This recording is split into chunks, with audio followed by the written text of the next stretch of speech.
Hi there. Welcome to the Sober Circle channel. Enjoy this speaker tape. Hi,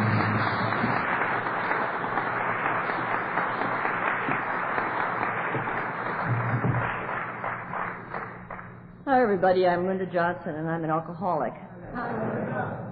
And sure are a lot of folks here. This is a little different from my husband Hank and I came to, I guess it was the Winter Sessions conference, I think about 5 years ago, when it was at the Carousel. And this is a much better room set up, I must say. The first meeting I went to there, I was sitting out on the ice, and this cold draft kept coming up my skirt. What is this? I didn't realize it was a skating rink that they had covered over. But it's wonderful to see this many people, this enthusiastic, to come out in the cold, rainy, flooded time and share their sobriety. I'd like to thank Dave and his committee for inviting us to come and speak here, and I'd especially like to thank Mike and Terry for being our hosts and picking us up at the airport and making us feel real comfortable. And it's really impressive what the way we are group has done with this convention. I have a very good feeling about it. There's a good spirit here. Yes, let's do that.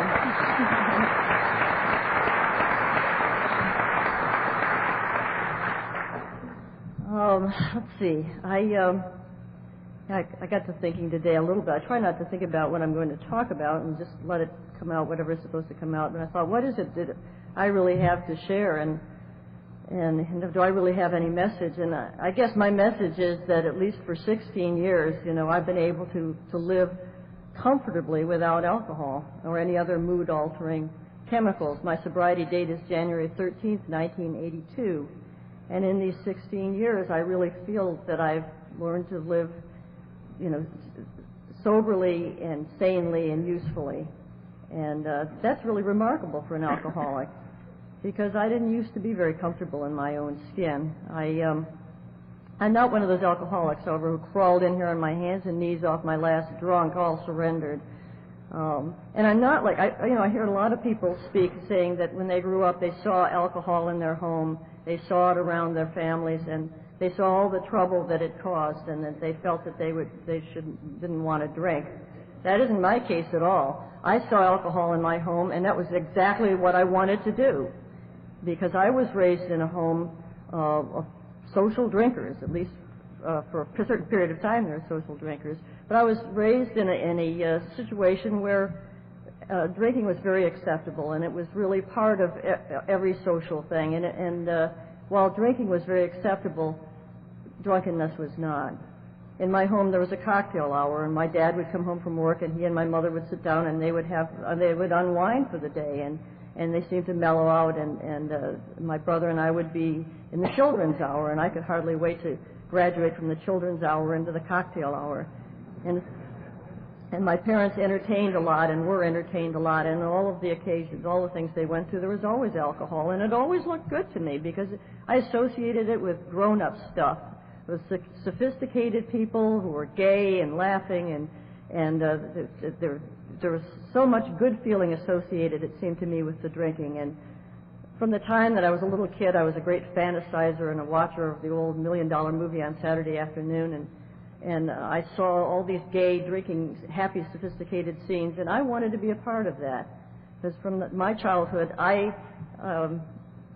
was the puniest kid in my class, and I was really quite ill at ease and self-conscious, and I associated being grown up with being comfortable, and I associated drinking as part of that whole scene. And so I could hardly wait to get to the point where I could join that. And as I say, my family felt fine about drinking, and they still do today. My mother still has her glass of wine, but she's one of these people who says, no more for me, I'm beginning to feel it. And, I never understood that. But my drinking progressed rather slowly. I started drinking at the appropriate time. I graduated from high school when I was 17, and I grew up in Michigan, and the drinking age in Michigan was 21. But there were places where you could drink at 18, and sort of going off to college seemed to be the time that you start drinking, even though the drinking age was 21. So as soon as I graduated from high school, I started drinking the summer after high school graduation, taking beers right out of the refrigerator at home, and I felt that it was time to practice up for college. And I went off to college, and the first thing that I did when I got there is I bought fake ID that said I was 22 and a half, because I felt drinking was my birthright, and I was going to be a part of this thing. And, I had been kind of a goody two-shoes growing up. I wasn't a troublemaker kid. I was able to get attention by doing positive things. Schoolwork came easily to me, and I kind of towed the mark, and I had parents who could control me with a raised eyebrow and a few sharp words when necessary. But, as soon as I discovered alcohol, all of this changed. And as I say, the first thing that I did when I went to college is I got this fake ID, and I could have been busted for that. By using the ID, I could have been thrown in the slammer. And it didn't give me a moment's pause because I knew that I would drink. But, I didn't get in trouble with my drinking right away. In fact, in college, I would sometimes walk home from a date because he had had too much to drink. And I was, as my parents before me had been, and had set the example, I was rather scornful of people who drank too much. And I knew that I was going to control my drinking.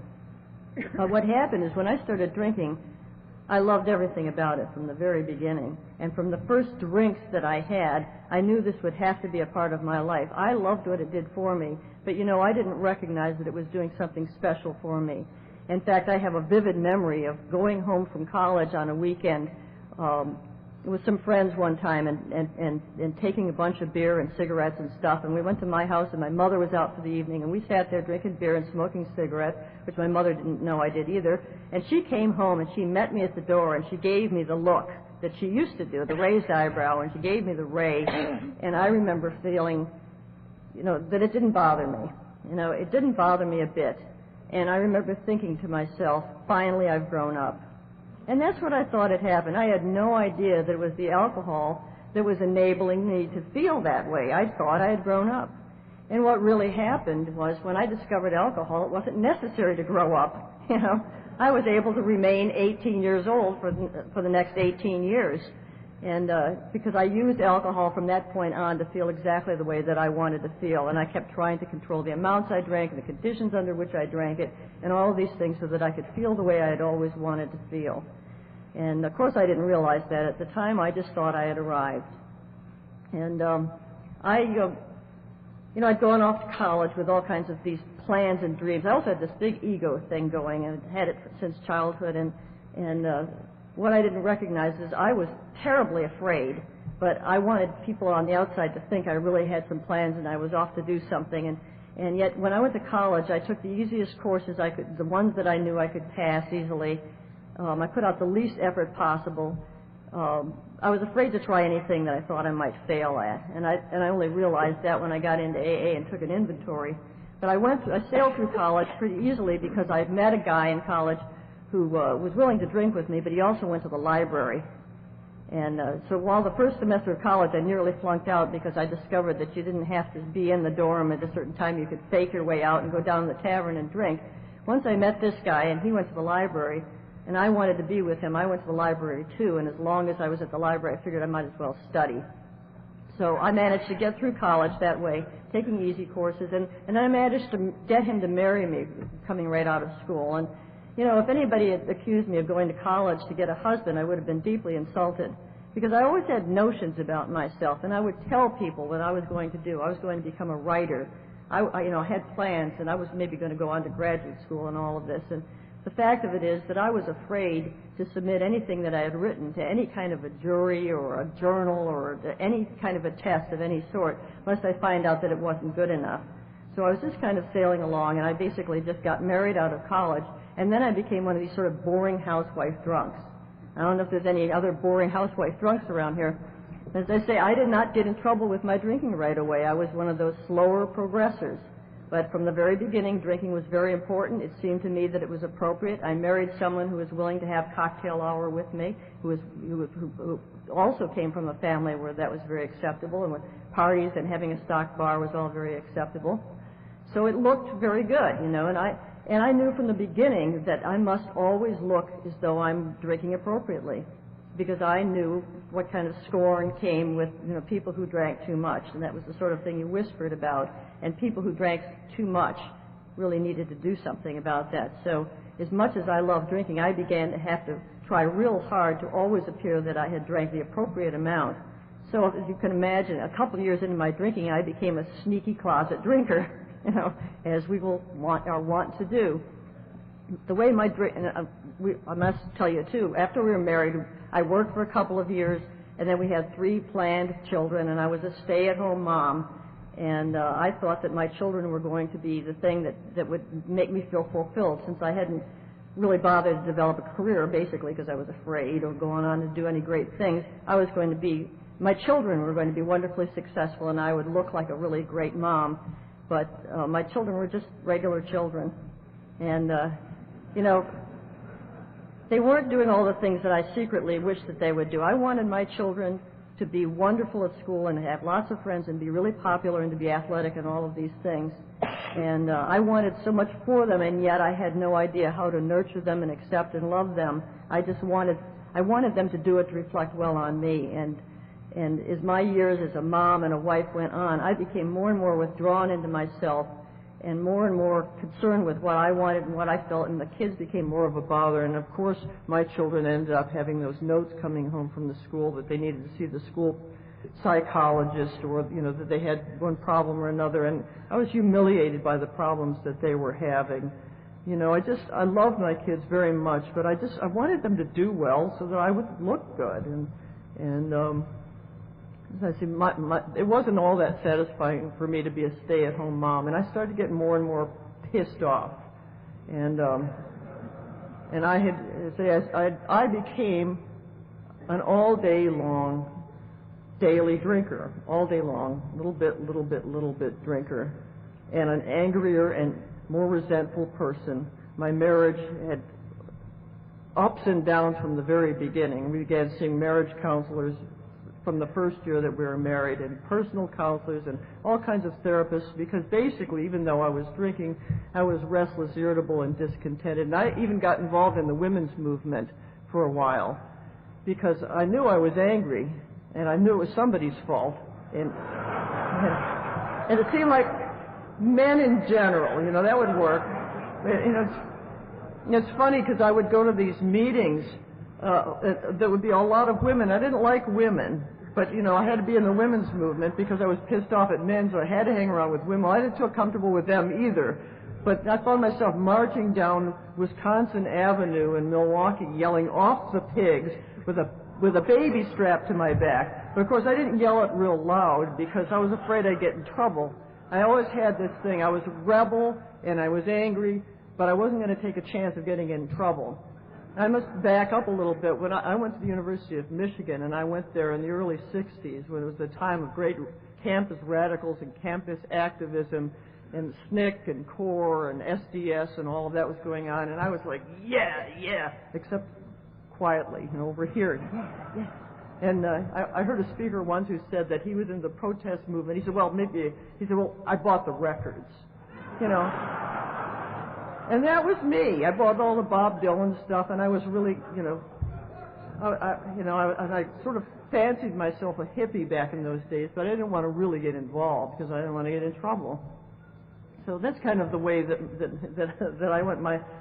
All my seething resentments and all of my protests and stuff was kind of a quiet, private thing at home with me and my bottle of wine, actually. I said the women's movement thing didn't work out too well for me, because I didn't like women. But I still considered myself a different and special kind of woman. And here my kids were doing their thing and getting in trouble. But I was a different kind of mom from the other moms in the neighborhood. I just couldn't fit in with the other suburban housewife types that went to PTAs and had little teas and coffees and committees and things like that. I was a different kind of woman. I had long, straight hippie hair that I came into AA with, and I climbed trees, and I did all the lawn work, and I'd ride around on a lawnmower with a bottle of beer between my knees. And, if you're drinking, if you're doing the lawn work and having a beer, that's not really drinking. It's refreshment. It's all right. Doesn't matter if it's 10 o'clock in the morning. Or you're climbing up on the ladder to paint the gutters, or you're shoveling snow or anything, you can have a beer. And I always had a beer going. The kids used to joke about it. I always had a beer going, and they claim that I gave them some, but I don't really remember that. But, or if you're ironing. If you're ironing, you have a beer. It's hot over the hot iron. It's rehydrating your tissues. So, you know, it's kind of the way that I was drinking. That stuff that I did out in the open was that beer drinking for a long time. I had been a Scotch drinker, and I loved Scotch, but it's real hard to be an all-day-long, everyday drinker, having 3 kids to raise and trying to have nobody recognize that you have a drinking problem and drink Scotch all day long. It doesn't work, I tell you. So even though that was my favorite thing to drink, and I go out at times and drink, my all-day-long stuff became beer and wine. And so I would be doing all the yard work and seeing myself as this different and special kind of woman who climbed trees. And I developed a hobby. I'm a bird watcher. And actually, this will be of interest to some of you, I developed my interest in birds when I was living in Baltimore from 1968 to 1970. And that's been a lifetime passion for me is birds. And it was when I was living on the northwest side of Baltimore and seeing all these wonderful birds around the apartments where we were living. And anyway, I became a bird watcher, and that seemed like kind of a very socially acceptable thing for this suburban housewife person to be into. But what bird watching enabled me to do was to get out of the house and hang around with people who thought I was pretty slick. And I found the bird watchers who like to drink. And I found the men bird watchers. I found the men bird watchers who like to drink and go out in the woods and make me feel really special. And you'd be surprised, you know, people think of bird watchers as being a bunch of squares and old ladies in tennis shoes. No. There are all kinds of bird watchers, and I found that after a time, you know, I'd be getting babysitters and making all the arrangements so I could go out and do my honorable thing of watching birds in the woods with these men.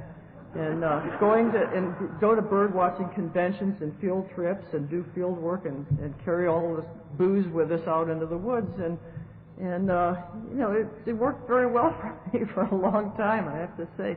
I really kind of like birds and booze and sex, and preferably all together in the woods during this period of time.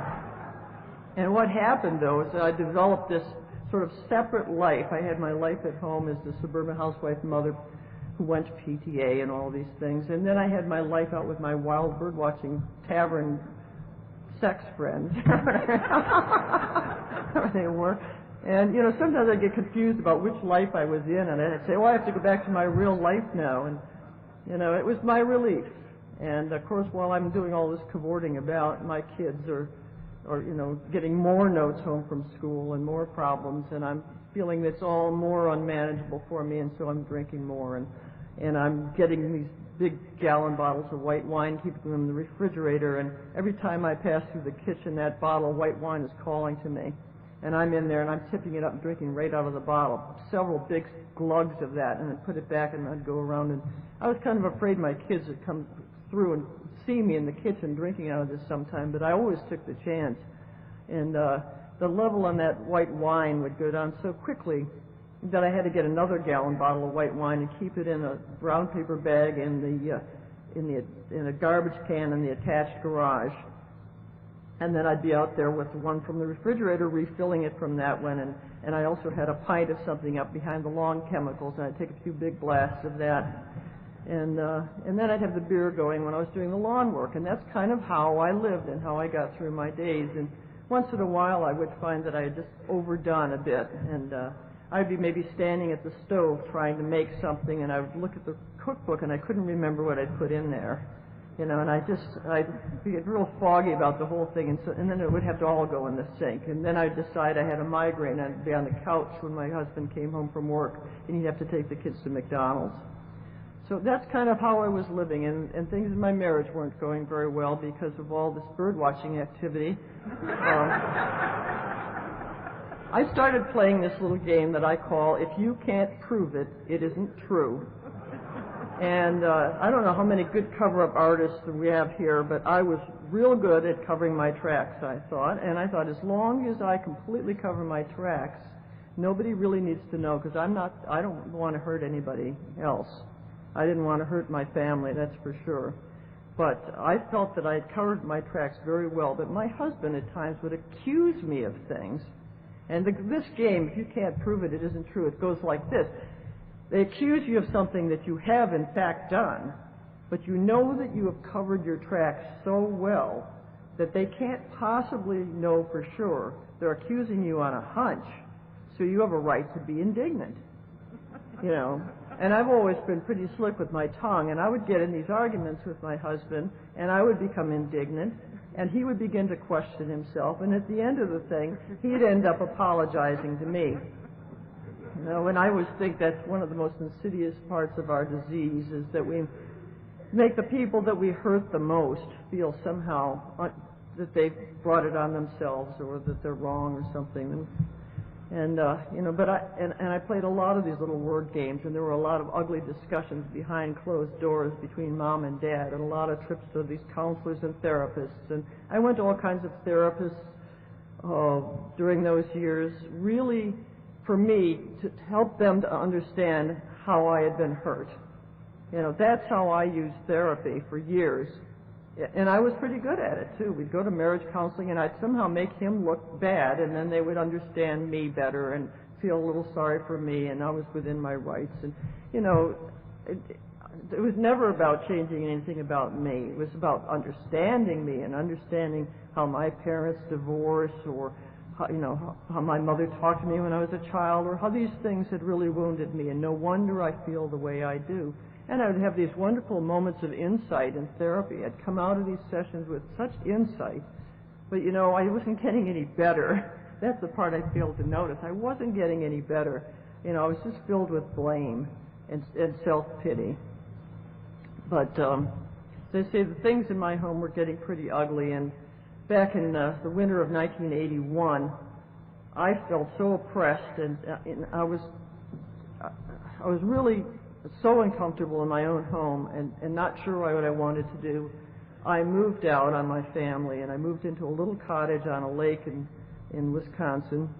And my idea, here I was a nature girl, right? I was also involved with a bird watcher that I thought I would be able to spend more time with if I were living out in this cottage instead of at home. But I had to be a good mom, so the deal was I would live out at the cottage, but drive back to 16 miles back to the family home, so that I would be there when my kids got home from school, and I would be the good mom, and I would stay there with them until their father came home. And I would do the grocery shopping for the family. Of course, I didn't have any income. That was part of the problem. By doing the grocery shopping, I could get groceries and beer for myself to bring back to the cottage. Oh, another thing about my drinking. I have to tell you this. There were times when the beer and wine were not enough. And I would go out to a liquor store, and actually there's different liquor stores that I would go to, because I was pretty sure that they were keeping track of how many times I went there. But so if I went to the close by one, I would have to go in there, and I'd have to give them some reason for why I was there. I felt I needed to explain. And so I'd make up something. I'd say, you know, I'm planning to make a rum cake. I wonder if I should get the amber or the dark rum. And they would say something, and I'd buy whatever it was. Whatever I could think of a reason to be buying that sounded socially acceptable to me, I would buy that, and then I would be out in the parking lot drinking that in my car out of a brown paper bag before I even pulled out of the parking lot. And then I'd end up with an empty bottle that I couldn't really take home and put in our trash, because my husband would know that that wasn't something we'd had at our house. So I might have to go into the neighbor's trash. In fact, we had a next-door neighbor. He was an alcoholic. So I could put it in his trash, and nobody would think twice about it. We knew he was an alcoholic. He had to ride his bicycle down to catch the bus to go to work. He was a bad drunk. And so it only made sense that I would put it in his trash. Or I would take it down by the railroad tracks and throw it down there. I'd seen empty liquor bottles down by the railroad tracks, and I knew how to put those out down there. But I didn't see any connection between me and the other people whose empty liquor bottles were down there. It just seemed like they were showing me a good place to get rid of empties. Anyway, when I was out at this cottage, I was buying all of the groceries for the family, and I was doing laundry, and because it was real important to me to still look like I was a good mother, and I was taking care of my responsibilities. I even gave certain services to my then husband when I would be back from time to time visiting. and then I would zip on back out to the cottage and try to lead my other life. And it was while I was out there that a therapist that I was seeing asked me about my drinking. And you know, I guess what happened was I had really run out of answers. People were asking me tough questions that I couldn't answer. They're asking me things like, what are you going to do? You know, what are you going to do? Do you want to get a divorce? Are you going to get divorced? Are you going to get a job? And I couldn't come up with answers to that. And the fact is that I was involved with someone outside of my marriage that I thought I wanted to marry, but I didn't want to give up my husband. You know, I wanted to keep him and the kids. I loved the family experience. I loved my children. But I also wanted this outside relationship. And, you know, they don't let you do that. You know? And and questions from my parents or my mom and my in-laws about, you know, if you're having trouble in your marriage, how come you're the one who's moved out? And what is the permanent arrangement here? What are you planning to do? And I had no answers for anybody. And this counselor asked me about, the therapist asked me about my drinking. And I guess, maybe it's because I felt that I had my tail in the crack there, I copped out to there were some things wrong with my drinking. And the fact is that I had been concerned about my drinking for a long time. Because I think if you're a sneaky closet drinker and hiding and sneaking and worrying about your supply and whether you're going to, you know, that's a hard way to live. And for me, it caused a huge amount of guilt. I had tremendous guilt about the way I was living and the other secrets that I was having too and the lies that I was telling. And it seemed like I had to drink more and more and more to justify all of this behavior in my own mind. And I could turn it in my mind. In fact, when I'd be having these ugly arguments with my husband, I would be thinking, I'd be laying out all this stuff, and I would think to myself, this is bullshit. You know, this is BS. This isn't right. And yet he'd be buying it. And I would be hearing myself say it, and I would think, it sort of sounds true. It sort of sounds right. And if it sounds right, maybe that's true. But some part within me knew that this wasn't right, that something was terribly wrong in my life. And as I say, I'd known for a long time I had this drinking thing. I drank when I was in the hospital having babies. I went to the hospital. My husband would bring in a flask. We would drink then. When I was nursing babies, I drank all the time. In order to be able to nurse babies, they used to think beer was a good thing. I thought so. And in fact, in the hospital, they would bring it to me with those those little pharmaceutical labels on a bottle of Miller High Life right in the hospital. They've changed some of the rules about those things, I think, now. I went through, both of my daughters have now had children, and they didn't touch a drop of anything, no fun at all. Anyway, I copped out that there might be something about my drinking, and I was asked if I would have an assessment, and I agreed to do that, but I put it off until after the Christmas holidays, 1981, partly because I was getting back with my estranged family to go out to California and see his family, and then I was flying down to Florida to see my dad, who was dying of cancer, and I didn't want to deal with it until I got back. And when I got back, they set up the appointment, and I went in and I had my assessment. And they asked me all these questions, and I answered them half-truthfully. Apparently enough yeses to get their attention. And I didn't want to hear her say it. I didn't want to hear what But she started telling me about treatment centers and treatment programs, and there was one at our local hospital. And the fact is, I had never known anybody who'd had any treatment for alcoholism, and I didn't think I was so sick that I needed to go in the hospital.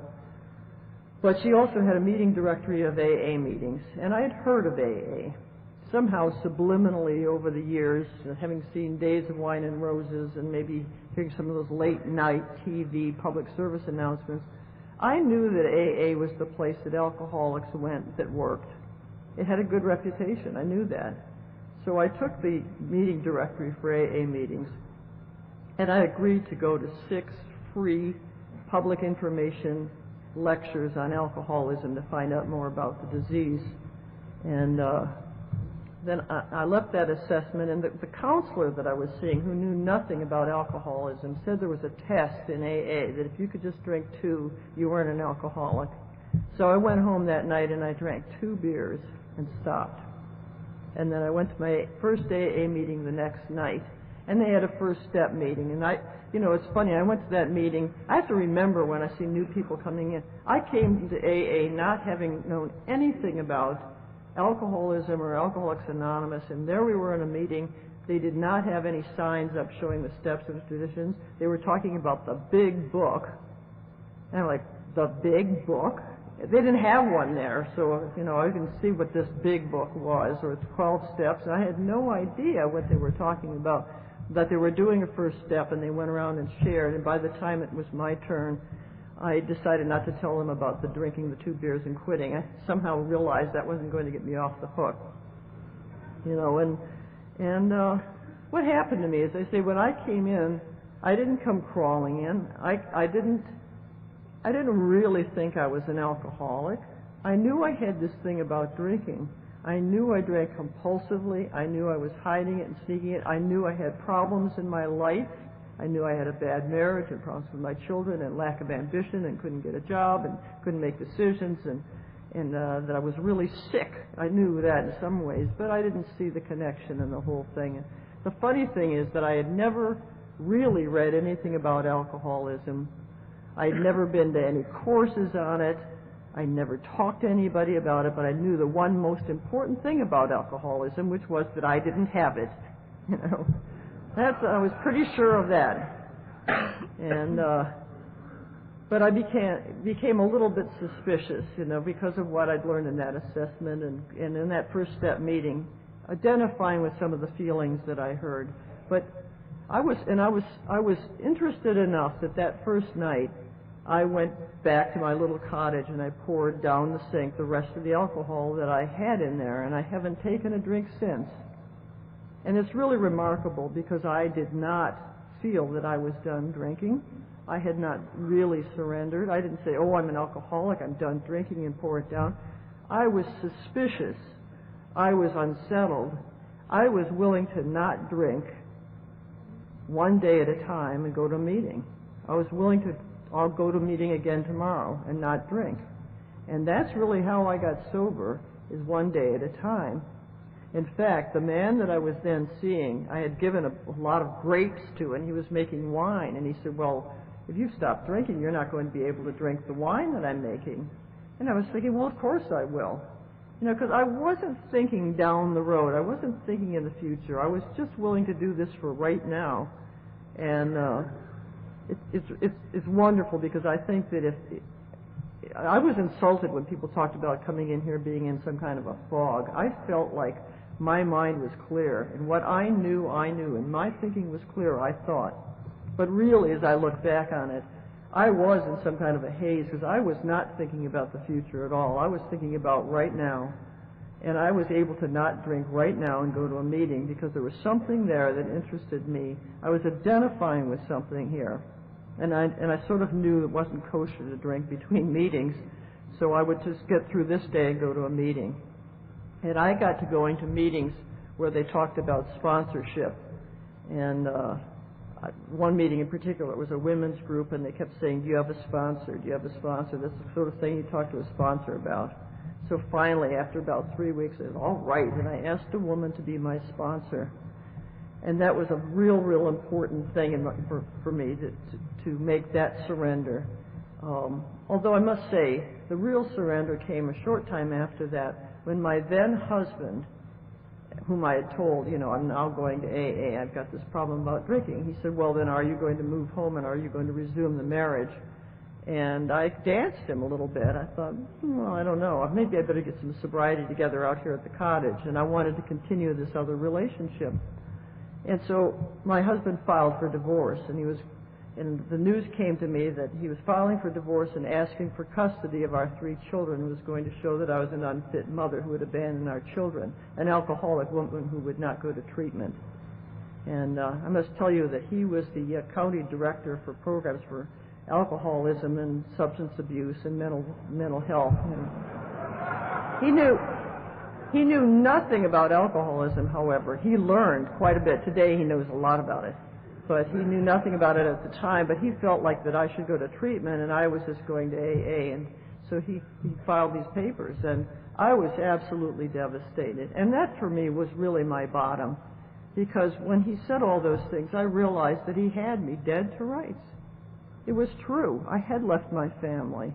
I was an alcoholic woman, and I had damaged my family very much, and I knew that he could show that, and I was beside myself, because this is not what I had planned at all. This is never what I wanted. I loved my kids, and I wanted to be a good mother, and I wanted to be a good wife, and I knew that all of this had crumbled away. And I was going crazy with this thing, and somehow at that time I started reading in the big book, and I read the part about the third step where it talks about selfishness and self-centeredness and trying to run the show, and if only people would do it our way, everything would be great. You know, all of this, and I saw myself. I absolutely saw myself. That stuff that I'd been pushing down while I'd been arguing with him on the surface and justifying and rationalizing everything, you know, while all of this was going here, the part about the selfishness and self-centeredness and getting my own way, that is the part that sunk in, and I recognized that I needed this thing. And it was really, I think, then that I made the important surrender, and I'd gotten the sponsor, and she got me involved in a large, active, enthusiastic group that just drew me right in, and there were a lot of things for me to do in that group, and sponsorship is strong, and this is the same sponsor I have today. Sponsorship is very strongly emphasized in that group, and I had to learn to not lean to my own understandings, not to trust my own judgment on emotional matters, particularly pertaining to my alcoholism, to understand that left in my own head and left in my own devices, I'm a person who can justify the most crazy stuff. I'm a person who will pick up a drink. And so I need a power, and for me that first power came to me through my sponsor, and has subsequently come to me through the meetings and through the program and through working the steps of the program, but initially came to me through my sponsor, somebody that I could trust to put me on the right course and give me some guidance and direction, because I had to see that left to my own devices, I was a person who was going to self-destruct. I was a person, I didn't like being sober. That's why I drank all those years. I didn't like the feeling of being sober. And I didn't like it when I got to AA. In fact, the first time I went to the meeting that became my home group, I walked down this big church basement, and all these little groups of people were standing around talking, and I thought to myself, this is like a cocktail party before they start serving the booze. And I never went to cocktail parties sober for that reason. I hated that feeling of standing around trying to make small talk with people, and I always felt so awkward and ill at ease and self-conscious. That's why I drank, and then I could go there and feel at ease. And here I was sober and going to AA meetings, and the fellowship before and after was very painful for me. I was okay during the meeting, but I didn't want to stick around afterwards, and left to my own devices, I wouldn't have.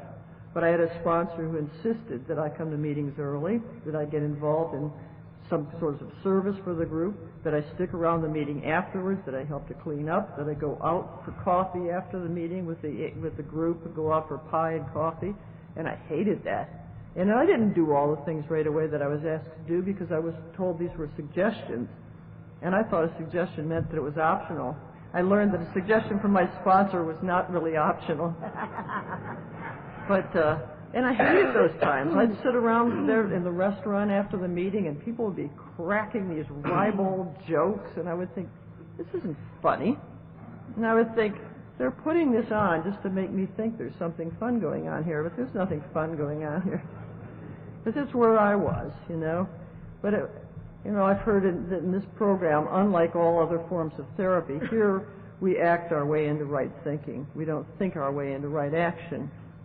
And that was certainly the case for me. I had to keep doing things until I felt comfortable doing them. I had to learn how to be okay sober, how to live, how to be okay not drinking in social situations and work situations and everything that we face as we march through our days. And the only way that I could learn to do those things was by doing them with other sober alcoholics. And I learned it's a lot easier to trust the people in here who are feeling the same way as I am than to just march right out there and try it with the normsy people. And for a long time I felt like it was us and them, that the alcoholics and then those normal people who are the earth people or whatever. And, I think that part of what sobriety has been for me is that I've come to recognize some common humanity with people outside of these rooms. But boy, I have to keep coming back to these rooms to recharge my batteries, or else they do start looking real different to me. It turned out that husband did not divorce me. Someone in Al-Anon got to him. He got involved in some help for himself and the family, but my sponsor, but I had to move back home, and my sponsor thought that would be a good idea. She didn't want me to have to make any major decisions in my first year of sobriety, and I had to give up that outside relationship. And it was also suggested that I give up my therapist, and to put my eggs into the AA basket, and to really give it the best shot that I could. And I did those things.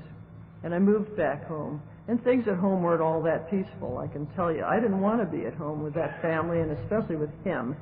And I wasn't happy about having given up this outside relationship. But it was pointed out to me that I was still a married woman, and that I needed to get sober, and I needed to get some sort of stability and some, sanity in my life before I would make any major decisions. So I started working my program. And I think I was about 3 or 4 months sober when I was standing at the stove cooking one night, and there he was, and he was grinding me about something. Money, actually, is what he was grinding me about. And before I knew it, a heavy metal cooking spoon had left my hand and zinged across the room and hit him in the head and cut him. And blood started to come down, and he went storming up the stairs and slammed the bedroom door, and I immediately knew I owed him an amends. So I went charging up the stairs after him, and he'd locked the door, so I broke it down. And I went storming in there to offer my amends. And he said, I think maybe you're right, we can't live together. He said, only this time I'm going to move out. And I was devastated. And I went over to my sponsors that night, and I thought, how could I have done this? I'm sober, and yet I did this violent thing. And I had a whole history of stuff like that. I had very poor impulse control. As a drinking woman, I was the kind who would throw things, knock things over. The lasagna hit the ceiling, the television hit the floor, jumped out of still moving cars, screaming down the street, these kinds of things, because my feelings were hurt, and I was upset. And I would get to this crossroads of whether to do it or not do it. The answer was always, do it, go.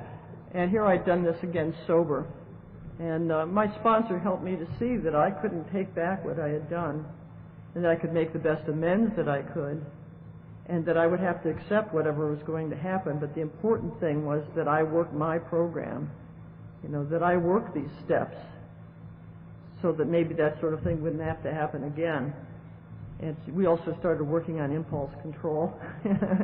There's a part in the 10th step in the 12 and 12 that talks about that self-restraint, and I certainly needed to develop some of that. Anyway, I got a peace with it once again. Somehow I got peace with whatever was going to happen, and he didn't move out, as it turns out.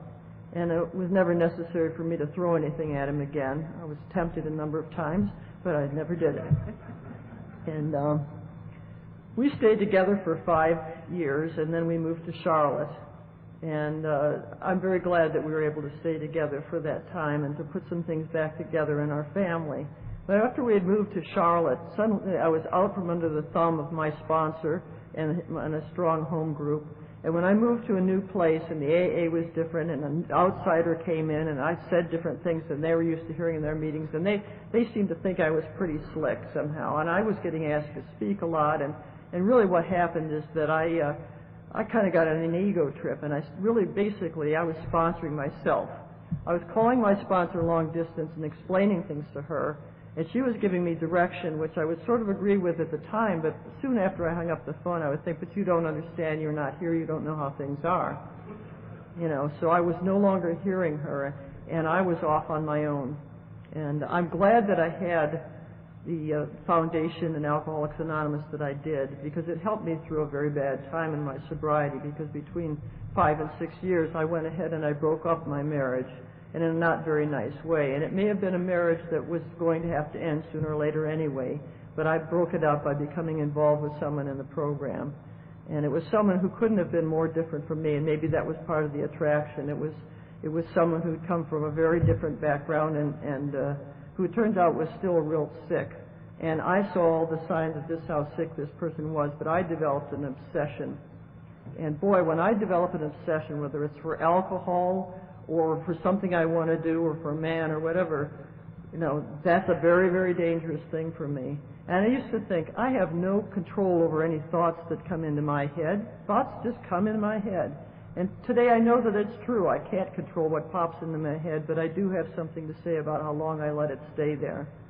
And I'll tell you, I built on this obsession. And, I can get obsessions, and, it's a little thought that starts germinating, and I want to play with it. I want to, I just want to think about it. It's a relief. It's a pleasure. Sometimes it's even a painful thing. It might be a jealousy thing that I obsess about. And as painful as it is, I could hardly wait to get alone in my car and think about it. Just grind with it, a little obsession. But I've learned that obsessions for me are real dangerous, because eventually I'm going to act on them. And that's what had happened here. And I got involved with this guy, and I broke up my marriage, and then I had to justify what I had done. And so I went ahead and married this guy, even though this was a guy who was carrying a loaded .38 and loaded with hollow point dum-dums. And he wasn't carrying it all the time, but it was going in and out of the house and in and out of his truck. And this someone who had spent many years in federal penitentiary, and who I began to find evidence that he was smoking marijuana, even though he denied it. And yet I was able to push all of these things aside in favor of this great AA couple that we were to be. So I put myself through one of those real painful times, and this person, and I was not, I insisted somehow that we go forward with a relationship that he wasn't able to handle, and it certainly wasn't good for me. And finally I was able to leave that relationship intact. I'd gotten sicker and sicker. I got involved in Al-Anon at that time, thinking, I'd been involved in it, but I got real involved in it, thinking that if I could just work my program well enough, it won't matter what the other person is doing, I'll be okay, because I really so much wanted to hold on to this sick relationship. But finally I got to a point where I had the courage to walk away and to do something that I'd put off doing all of my adult life, which was to take responsibility for myself. As I said, I got out of college and I got married right away, and so it was always somebody else to basically take care of me. So now, the first time in my life, I had to get credit in my own name. I got a car in my own name. I had to rent an apartment in my own name, and I walked out into the world without a man to lean on. And it was a real important growing time for me to know that I would simply have to trust the program and the power that I'd found here. And do I believe that that power was here for me or not? And I'm so grateful that I was able to make that transition, that the day came when I just went one foot in front of another and kept going. And it's a good thing, because about a year later, he shot and killed his business partner, and he just died a year or so ago in a federal penitentiary. So, I look back at that, and it almost seems like a dream that I could deceive myself in such a way to put myself in a situation where the person is sick as that, and yet it's important for me to recognize I am still capable of obsessing and getting caught up in crazy thinking like that.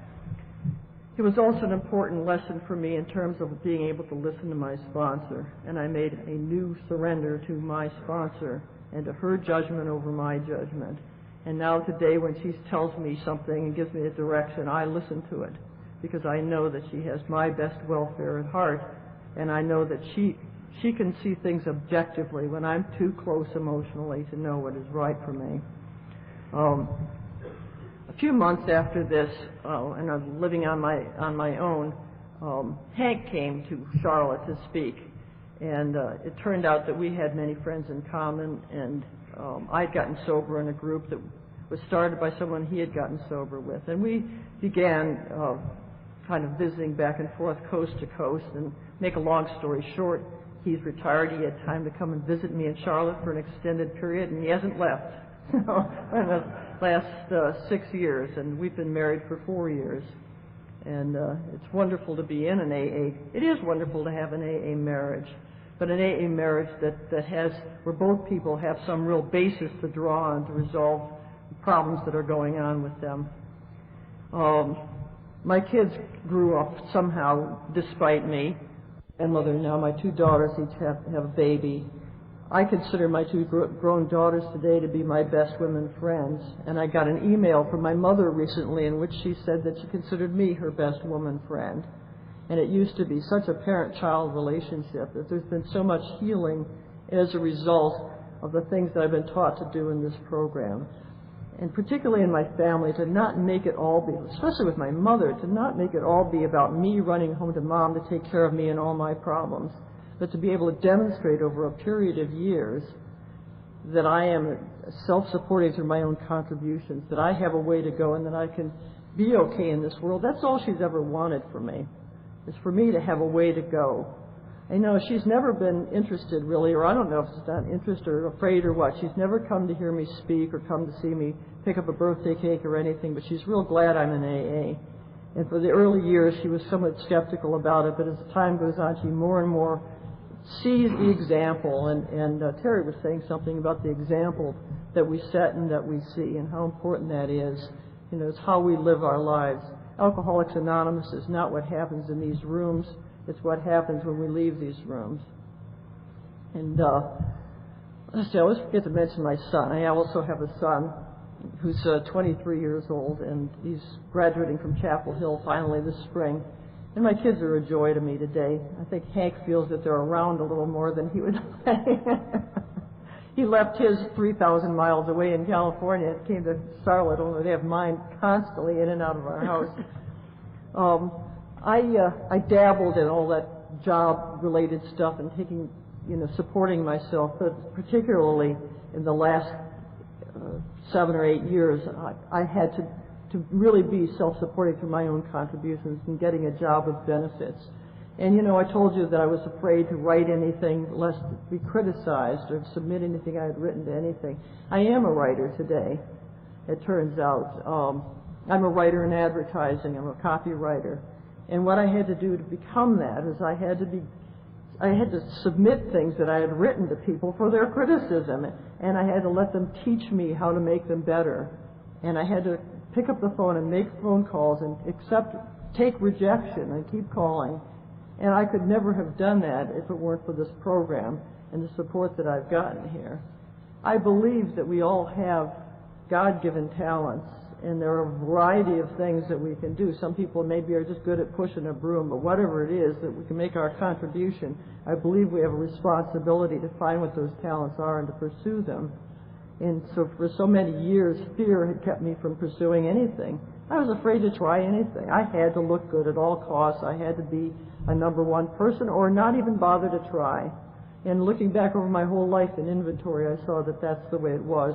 So many things that I had secretly wanted to do or thought maybe I could do, but I was afraid to try because maybe I wouldn't be good enough.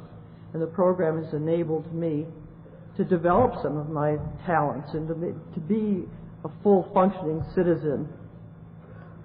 I love the life that I have today, and I think about, what is it really that I've gotten from Alcoholics Anonymous? I think one of the things that I've gotten is a little bit of courage. I come to Alcoholics Anonymous meetings for encouragement, to get courage, to go ahead and do things, to walk through the pain.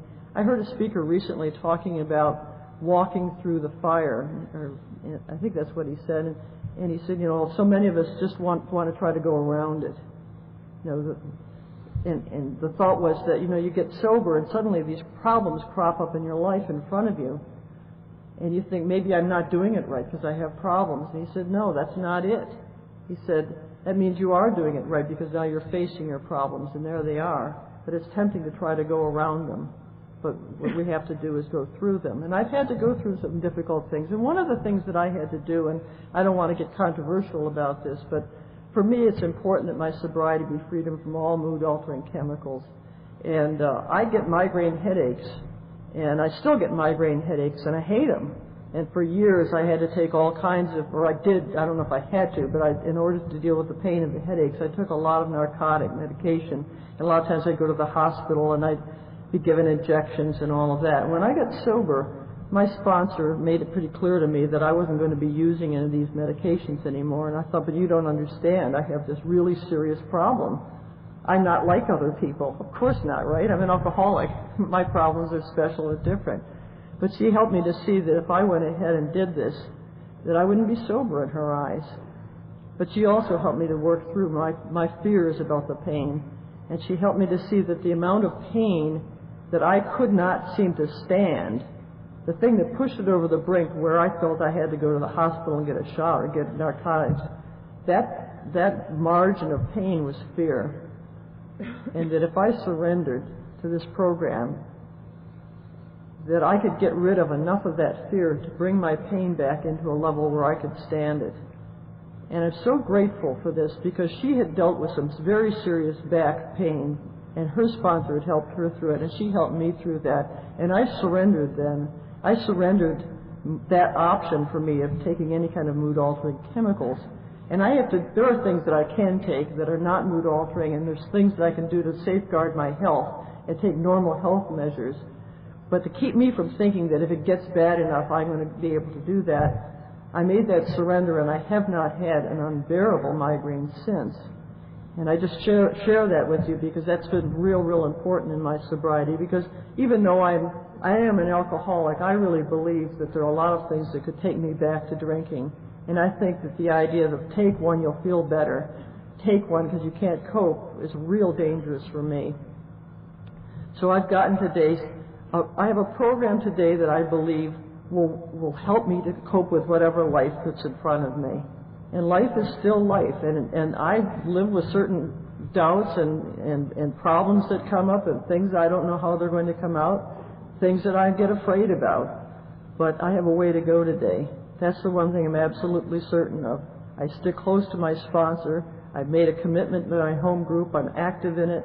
I'm there and I'm connected and plugged in. And I believe that whatever comes up today, I'm going to be okay thanks to Alcoholics Anonymous. Thank you.